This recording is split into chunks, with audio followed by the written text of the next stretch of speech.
Class 12 के physics में हम स्टार्ट करेंगे कैपेसिटर और कैपेसिटेंस, यानी कि संधारित्र और धारिता। तो सबसे पहले हम जान लेते हैं संधारित्र होता क्या है। संधारित्र एक ऐसी युक्ति है जिसमें हम वैद्युत ऊर्जा को संचित करके रखे रहते हैं और जब हमें जरूरत होती है तो उसको हम यूज कर लेते हैं, उपयोग में ला लेते हैं। यानी कि कैपेसिटर एक ऐसा इंस्ट्रूमेंट होता है जिसमें हम इलेक्ट्रिक एनर्जी को स्टोर करके रखते हैं और जब हमें जरूरत होती है तो उसे यूज में ला सकते हैं। तो सबसे पहले हमारा है गोलेकार संधारित्र के लिए धारिता, यानी कि अगर गोलाकार हमारा संधारित्र है, कैपेसिटर है, तो उसमें जो धारिता होगी वो किस तरह होगी। तो मान लेंगे हम सबसे पहले कि हमारा एक गोलाकार संधारित्र है और जिसमें हम आवेश Q दे रहे हैं। तो एक समय पर Q आवेश यहाँ पे है, तो जब Q आवेश होगा तो इस गोले और इस बाहर के बीच में जो विभव उत्पन्न होगा वो V होगा, हमने माना है। तो Q जो जितना आवेश बढ़ाते जाएंगे उतना ज्यादा हमारा विभव उत्पन्न होता चला जाएगा। तो अब मैं बता भैया कि Q is directly proportional to V, यानी कि जो हमारा V है वो उतना ही तेजी से बढ़ रहा है जितना तेजी से हमारा Q बढ़ रहा है। ये बात हम इस फार्मूले से भी जानते हैं। ये हमारा फार्मूला था V = 1/4πε0 Q/R। तो हमें क्या हुआ कि अब हमें ये प्रोपोर्शनलिटी जो था, प्रोपोर्शनलिटी का साइन जो है उसको हटाना है, तो हमें प्रोपोर्शनलिटी कांस्टेंट लगाना पड़ेगा, अंतर्मानुपाती नियतांक। तो हमने उसे C लगाया है और हम मानते हैं, या फिर आप कहिए कि ये एक्सपेरिमेंट के थ्रू आया कि ये जो C था वही इस गोले की धारिता हो गई थी। तो अब भैया इसको हम पता करेंगे कि C की वैल्यू असलियत में क्या है। तो V बराबर हमें पता है क्या है, 1/4πε0 Q/R। R इसकी रेडियस हम मान लेते हैं, ठीक है, R हमारी इसकी रेडियस है तो R यहाँ पे हमने ले लिया। R दूरी पर ही हम V को निकाल रहे हैं।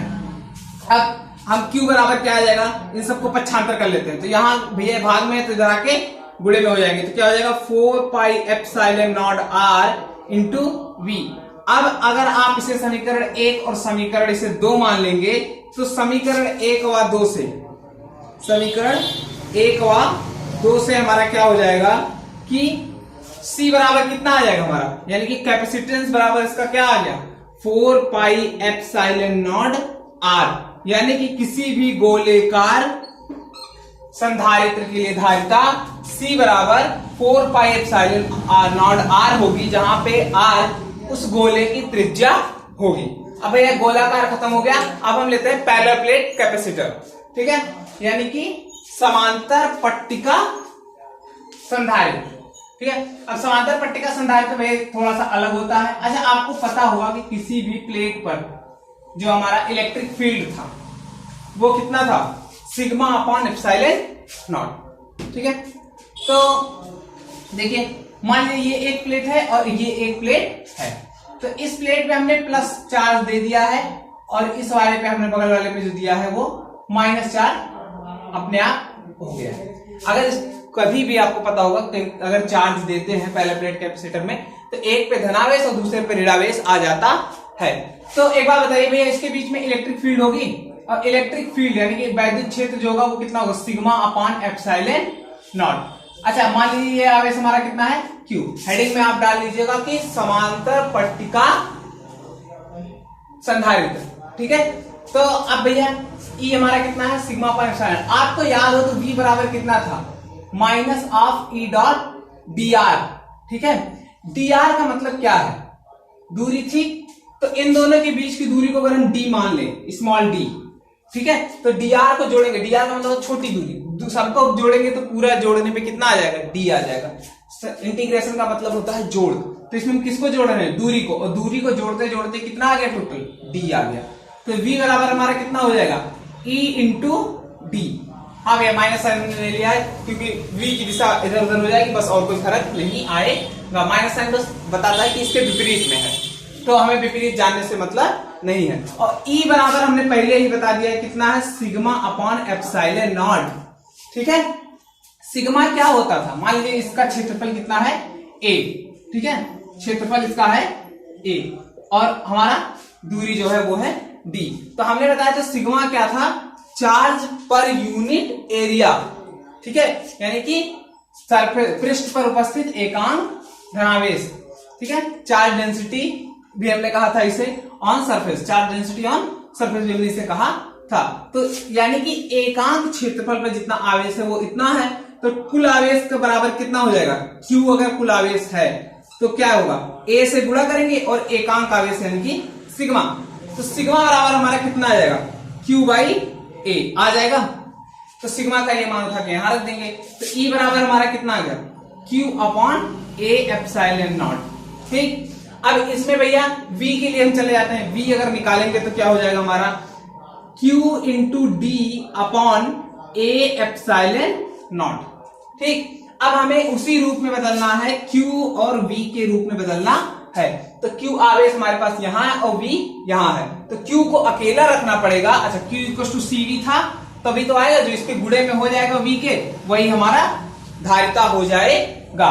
तो भैया आप करते क्या है कि Q को छोड़ के बाकी सबका पक्षांतर कर लेते हैं, तो बाकी सबका जब पक्षांतर करेंगे तो ये गुणे में चला जाएगा, तो क्या हो जाएगा, epsilon not A upon D into V बराबर Q। तो भैया तुलना करेंगे तो हमारा Q इक्वल टू CV से तुलना करने पर, Q इक्वल टू CV से तुलना करने पर क्या आ जाएगा हमारा, ये जो गुणे में है पूरा का पूरा यही हमारा C हो जाएगा। तो C बराबर कितना आ गया, epsilon not A upon D। ये किस स्थिति में है, जब कोई डाइलेक्ट्रिक यानी कि परावैद्युत उत्पन्न नहीं है। अब परावैद्युत को हम ले लेते हैं, ठीक है, यहीं से सॉल्व करेंगे परावैद्युत को भी। मान लीजिए इसके बीच में डाइलेक्ट्रिक है जिसका डाइलेक्ट्रिक कांस्टेंट K है, तो भैया एक बार बताइए यहाँ क्या एप्सिलॉन नॉट K हो जाएगा, ठीक है, जहां एप्सिलॉन नॉट है वहां एप्सिलॉन नॉट K हो जाएगा, यानी कि इलेक्ट्रिक फील्ड का वो क्या हो जाती है, sigma upon epsilon not K, कब, जब हमारे पास डाइलेक्ट्रिक होता है। तो यहाँ भैया क्या हो जाएगा, sigma upon epsilon not K, यहाँ भी एक K आ जाएगा हमारा। अब सिग्मा तो वही रहेगा भैया, सिग्मा तो बदलेगा नहीं, यहाँ भी हमारा एप्सिलॉन नॉट K आ जाएगा, और उसके बाद यहाँ हम आगे बढ़ेंगे तो यहाँ भी हमारा K आ जाएगा, और उसके बाद यहाँ भी हमारा epsilon not K A D हो जाएगा। तो आप लिख सकते हैं, हमने पहले क्या निकाला था कि समांतर पट्टिका में संधारित्र में धारिता, समांतर पट्टिका संधारित्र में धारिता। अब हम निकालेंगे कि परावैद्युत की उपस्थिति में समांतर पट्टिका संधारित्र में धारिता, तो वहां पे आप यही चीज लिख देंगे, तो आपका ये पूरा हो जाएगा। भैया कुछ अंतर नहीं है, ये एप्सिलॉन नॉट के साथ किया गया बस, और कोई अंतर नहीं है। आगे हम पढ़ेंगे कि अगर थोड़ा सा हो, थोड़ा इलाका डाइलेक्ट्रिक हो, थोड़ा सा खाली हो, तो क्या होगा, ये हम अगले लेक्चर में पढ़ेंगे।